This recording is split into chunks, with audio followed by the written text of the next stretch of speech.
What is it about the Negro? I mean, every other group that came as an immigrant somehow, not easily, but somehow got around it. Is it just the fact that Negroes are black? White America must see that no other ethnic group has been a slave on American soil.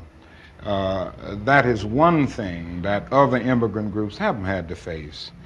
The other thing is that the color became a stigma. American society made the Negro's color a stigma. America freed the slaves in 1863 through the Emancipation Proclamation of Abraham Lincoln, but gave the slaves no land or nothing in reality, and as a matter of fact, to get started on. At the same time, America was giving away millions of acres of land in the West and the Midwest, which meant that there was a willingness to give the white peasants from Europe an economic base.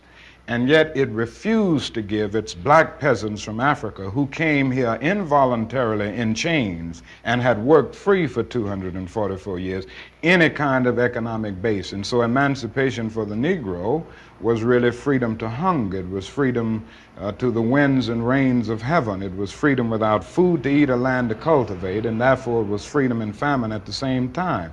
And when white Americans tell the Negro to lift himself by his own bootstraps, they don't look over the legacy of slavery and segregation. I believe we ought to do all we can and seek to lift ourselves by our own bootstraps, but it's a cruel jest to say to a bootless man that he ought to lift himself by his own bootstraps. And many Negroes, by the thousands and millions, have been left bootless as a result of all of these years of oppression and as a result of a society that deliberately made his color a stigma and something worthless and degrading.